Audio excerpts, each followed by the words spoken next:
Disney es sin duda una de las más grandes y famosas compañías de entretenimiento del mundo, con un estudio que realiza grandes producciones de largometrajes animados para todo público, pero mayormente enfocados en infantil, teniendo además organizaciones afiliadas, diversos canales de televisión por cable, cotizando en la bolsa de valores de New York y con alucinantes parques de diversiones temáticos, y es en este punto donde examinaremos un acontecimiento que involucra a Disney y que dio como resultado un devastado parque temático en una isla. Esto es el parque abandonado de Disney, Creepypasta. Disney invirtió en el lugar una muy fuerte cantidad de dinero para luego abandonarlo. No era la primera vez que ocurrió un inconveniente con las atracciones de Disney, ya que se tienen registradas varias fallas que han resultado en muchas muertes y personas severamente lesionadas. El personal de Disney culpó a los empleados diciendo que eran flojos e inútiles. Muchas fueron las excusas que se dijeron, muchas de ellas sin un fundamento sólido. Lo cierto es que, desde las gestiones de inicio o creación del parque, ya habían ciertos inconvenientes que se afianzaron en la realización de la atracción más grande que tendría el parque, el Palacio de Mowgli, basado en la película de animación de 1967 de un niño abandonado en la selva y que fue criado por lobos. Dicha atracción tenía como concepto temático la selva, con algunos personajes y un gran palacio en el centro, pero resultaba un proyecto controversia desde el comienzo, ya que los miembros adinerados de Disney habían contratado a hombres y mujeres con vestimentas puramente salvajes, única y exclusivamente disfrazados con taparrabos, pero existía aún en ese tiempo el tema del tabú al desnudo, cayendo a lo vulgar y hasta el racismo de una manera mínima. Se comenta que Disney pagó a varios medios para no hacer públicos ciertos detalles de las atracciones y noticias que luego vendrían y serían la razón de su abandono, a pesar que las instalaciones estaban terminadas. No hubo una inauguración como tal, pero sí una apertura de prueba donde se produjeron contratiempos usuales, tráfico de atracciones, afluencia de turistas irritados y hasta pérdida de personas que no se llegaron a conseguir. Entre todo lo que se dijo, un ex empleado que estuvo relacionado en la manufactura de algunos personajes mecánicos y atracciones mencionó que cosas raras comenzaron a pasar cuando un lote inmenso de tierra fue trasladado de su África natal hasta la isla como parte de relleno para la zona trasera del Palacio de Mowgli. Voces, sonidos, desapariciones, locura entre sus compañeros, vómitos, mareos, sangrados internos y hasta suicidios se hicieron presentes. Disney tuvo que pagar muchísimo dinero para que todo quedara en un anonimato y dándose cuenta que la isla era una gran pérdida en sus intereses financieros, se retiraron. Mucho de lo que dijo el ex empleado de Disney había sido tomado como comentarios de mentes de un ex trabajador inconforme, hasta que en el año 2003 un joven llamado Max Margolis obtuvo información de la isla de atracciones gracias a su tío que trabajó en los medios. Él fue hasta la isla, tomando fotos y regresando con una perturbadora experiencia, la cual les narraré en este video. Él dijo todo lo que escucharán a continuación. Aun cuando habían pasado muchos años desde que cerró, supuse que sería interesante hacer una expedición al Palacio de Mowgli, tomar algunas fotos, escribir sobre mi experiencia y probablemente ver si hay algo que me podía llevar a casa como recuerdo. No voy a decir que no perdí tiempo en llegar ahí, porque sinceramente me tomó un mes desde que encontré el blog sobre la Isla Tesoro animarme a ir a Isla Esmeralda. En el curso de ese mes, por supuesto, investigué mucho sobre el parque temático, o mejor dicho, lo intenté. Naturalmente, ningún sitio oficial de Disney hacía ninguna mención de él. Aún más extraño, sin embargo, era que aparentemente nadie antes que yo había pensado en publicar algo acerca del lugar o siquiera subir una fotografía.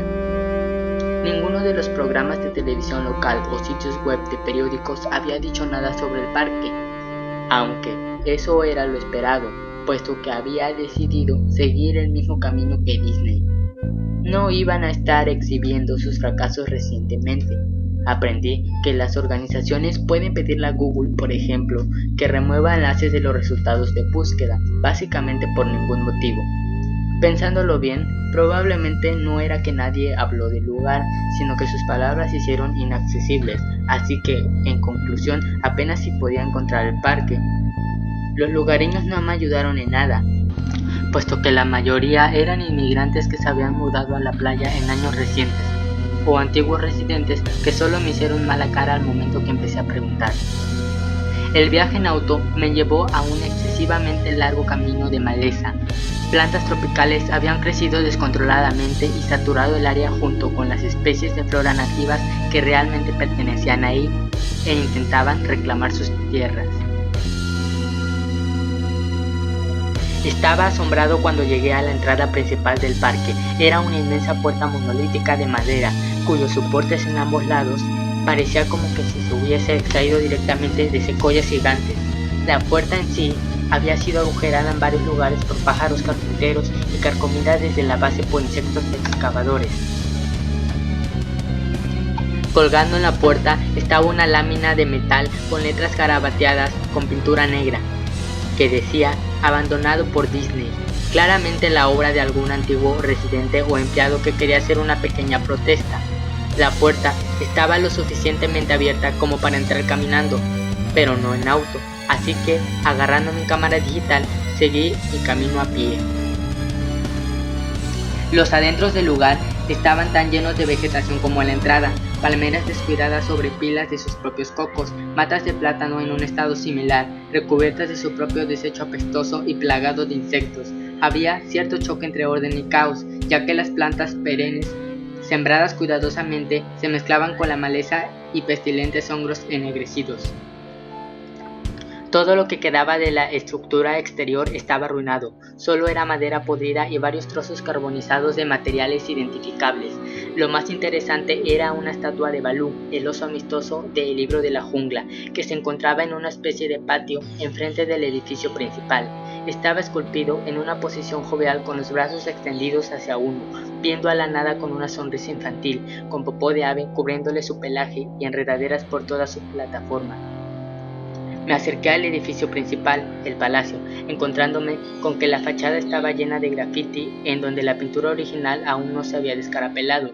Las puertas de la entrada no solo estaban abiertas, sino que habían sido separadas de sus bisagras y robadas.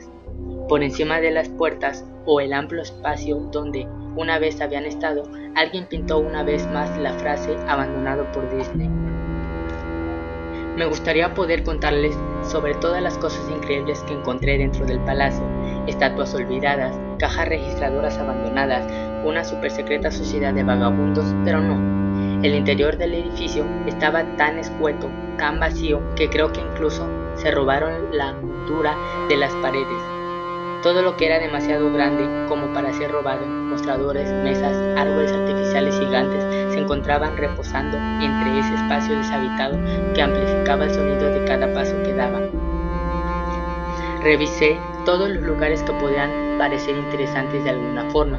La cocina era, como se imaginarían, un área para preparar alimentos industriales, con todos los utensilios y el espacio, sin escatimar gastos. Cada superficie de vidrio estaba rota, cada puerta colgaba de sus bisagras, cada superficie de metal abollada y dentada. Todo el lugar olía a orina. El enorme congelador, ahora ni siquiera remotamente helado, tenía estante tras estante vacío.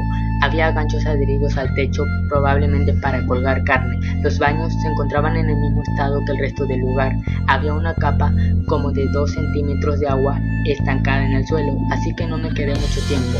Lo raro era que los inodoros y lavabos y los bidés en el baño de mujeres goteaban o estaban húmedos, cuando lo lógico era que tuvieron que deshabilitar el servicio de agua desde hace demasiado tiempo.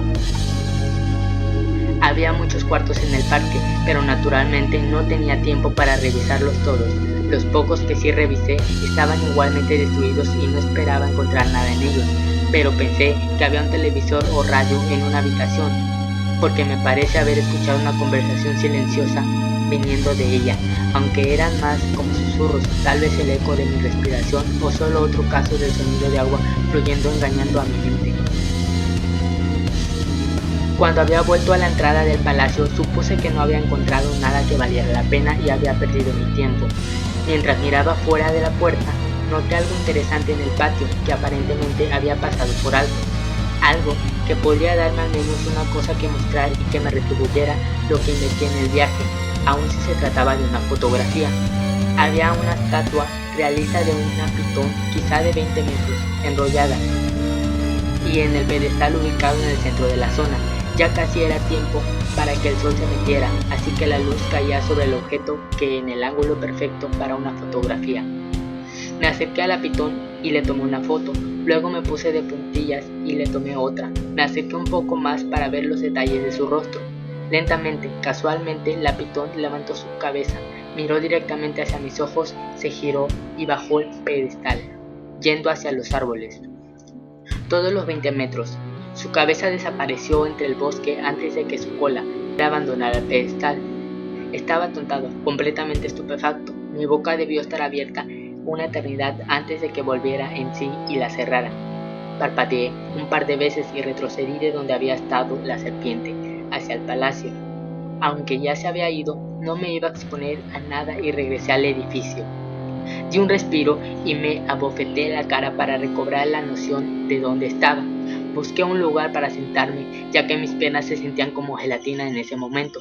Por supuesto, no había ningún lugar para sentarse, a menos que quisiera reclinarme en las esquirlas de vidrio y la alfombra de plantas muertas o apoyarme sobre la mesa de fiabilidad cuestionable. Había visto unas escaleras cerca del vestíbulo del palacio y decidí ir ahí para sentarme hasta que me sintiera mejor. Las escaleras estaban lo suficientemente lejos de la parte anterior del edificio como para estar relativamente limpias, aparte de una ligera concentración de polvo. Tomé una lámina de metal de la pared con el mismo lema de "abandonado por Disney" al que ya me había acostumbrado. Puse la lámina sobre el escalón y me senté en ella para mantenerme un tanto limpio. La escalera conducía hacia abajo, por debajo del nivel del suelo. Usando el flash de mi cámara como una linterna improvisa, pude ver que los escalones terminaban en una puerta de malla metálica con un candado. Había un letrero en la puerta, un letrero real que decía "Solo mascotas, gracias". Esto me levantó un poco los ánimos, por dos razones. Primero, porque un área de "Solo mascotas" definitivamente tuvo que tener cosas interesantes en sus días. Segundo, porque el candado seguía en su lugar. Nadie había ido ahí, ni vagos, ni maleantes, nadie. Ese podría ser el único lugar explorable y tal vez encontraría algo para fotografiar o robar. Había ido al palacio mentalizado de que estaba bien llevarme cualquier cosa. No me llevó mucho romper el candado, el tiempo había hecho la mayor parte del trabajo. El área fue un cambio agradable del resto del edificio. Para empezar, cada 2 o 3 lámparas había una que sí funcionaba, aunque parpadeaba y se apagaba de un momento a otro. Tampoco había sido robado o roto nada aún. Las mesas tenían libretas y bolígrafos, habían relojes, las sillas estaban regadas y había un pequeño cuarto de recreo con un viejo televisor en estática y comida y bebidas caducadas en los mostradores. Parecía una de esas películas posapocalípticas en donde todo permanece como se encontraba para el momento de evacuación. Mientras caminaba por los corredores de ese subsótano, los escenarios se volvían más y más interesantes. Las mesas y escritorios estaban caídos, había papeles en el suelo hechos una masa en el piso mojado, y una larga capa de moho estaba cubriendo el originalmente rojo tapiz del suelo. Todo estaba severamente humedecido. Los productos de madera se desintegraban cuando le aplicaba la más mínima fuerza y las vestimentas colgadas en ganchos en una de las habitaciones simplemente se deshilaban cuando trataba de descolgarlas. Algo que me molestó fue que las luces se volvían cada vez más escasas en tanto me adentraba en los sofocantes interiores de ese lugar. Eventualmente llegué a una puerta pintada de negro y amarillo con las palabras "Arreglo de personajes 1" pintadas en la parte superior. Supuse que era probablemente en donde se guardaban los disfraces y definitivamente quería una foto de ese desastre lúgubre y apestoso. Dentro, el cuarto era exactamente como me lo imaginaba, varios disfraces de Disney colgados en las paredes como extraños cadáveres de criaturas colgando de lazos invisibles. Había todo un estante de taparrabos y vestimentas nativas al final. Lo que encontré extraño y lo que quería fotografiar de inmediato era un disfraz de Mickey Mouse en el centro del cuarto. A diferencia de los demás disfraces, este estaba recostado sobre su espalda en el centro como la víctima de un asesinato. El pelaje del disfraz estaba raída y descosiéndose. resultando en varios agujeros en la tela. Lo que era aún más extraño, sin embargo, eran los colores del disfraz. Se veía como el negativo de una fotografía del Mickey Mouse real. Negro donde debería ser blanco y blanco donde debería ser negro. Su overol rojo era azul claro. La escena me desconcertó lo suficiente como para que decidiera fotografiarlo de último. Le tomé fotos a los disfraces colgando de las paredes, ángulos hacia arriba, ángulos hacia abajo, tomas laterales para mostrar una entera fila de rostros de caricatura congelados y pútridos, a algunos faltándole un ojo de plástico. Luego decidí armar una escena, solo una de las cabezas de esos personajes desaliñados en el resbaloso y mugriento piso. Me acerqué a la cabeza del disfraz del Pato Donald y la retiré cuidadosamente para que no se fuera a deshacer en mis manos. En lo que miraba a la mohosa cabeza de ojos grandes, un fuerte sonido de algo cayendo me hizo sobresaltarme. Vi hacia mis pies y entre mis zapatos había un cráneo humano. Había caído de la cabeza de la mascota y se había hecho añicos en el suelo. Solo quedaban el rostro vacío y la mandíbula inferior, viendo hacia mí. Solté la cabeza del pato inmediatamente, como se esperaría, y me moví hacia la puerta. Mientras estaba parado en la entrada, volteé a ver el cráneo en el suelo. Le tenía que tomar una foto. Tenía que, por un sinnúmero de razones que pueden sonar tontas, pero solo si no lo piensas a fondo. Iba a necesitar pruebas de que esto pasó, especialmente si Disney iba a hacerlo desaparecer de alguna manera.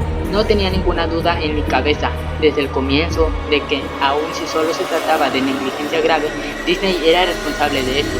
Ahí fue cuando Mickey, esa versión en negativo de él a la mitad del cuarto, se empezó a levantar, primero sentándose, luego apoyándose sobre sus rodillas.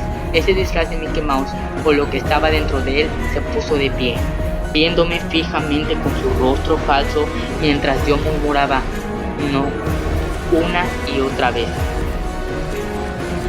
Con mis manos temblándome, el corazón palpitando violentamente y piernas que de nuevo se habían convertido en gelatina, alcancé a levantar la cámara y apuntarla a la criatura que ahora me estudiaba.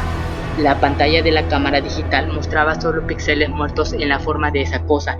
Era una silueta perfecta del disfraz de Mickey. Cuando la cámara se movía por mi pulso tembloroso, los píxeles se dispersaban, alterando la pantalla a donde quisiera que la silueta se moviese. Luego la cámara murió. La pantalla se tornó negra y silenciosa e inservible. Alcé la vista de nuevo hacia el disfraz de Mickey. «Oye», dijo una voz débil y distorsionada, pero que remedaba perfectamente a la de Mickey Mouse. «¿Quieres ver cómo me quito la cabeza?» Comenzó a tirar de su propia cabeza, posando sus torpes dedos enguantados alrededor de su cuello con movimientos impacientes, como un herido que trata de librarse de las mandíbulas de su depredador, mientras empujaba con sus manos desde su cuello. Había mucha sangre. Me di la vuelta, escuchando el enfermizo sonido de prendas y carnes siendo rasgadas. Solo me interesaba salir. Arriba de la entrada del cuarto vi el último mensaje tallado en el metal: «Abandonado por Dios». Nunca logré sacar las fotos de la cámara. Nunca hice la entrada de blog sobre ello. Luego de que huí de aquel lugar, de que huí por mi cordura, si no es que por mi vida, comprendí por qué Disney no quería que nadie se enterara de su existencia. No querían que nadie como lo entrase. No querían que nada como eso saliese.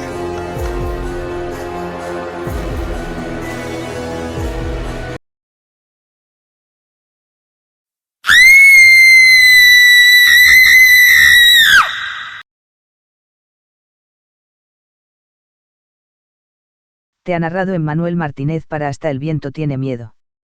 Suscríbete para ver los próximos vídeos. Dale like a la página en Facebook. Si tienes alguna duda u observación déjala en la caja de comentarios. Gracias.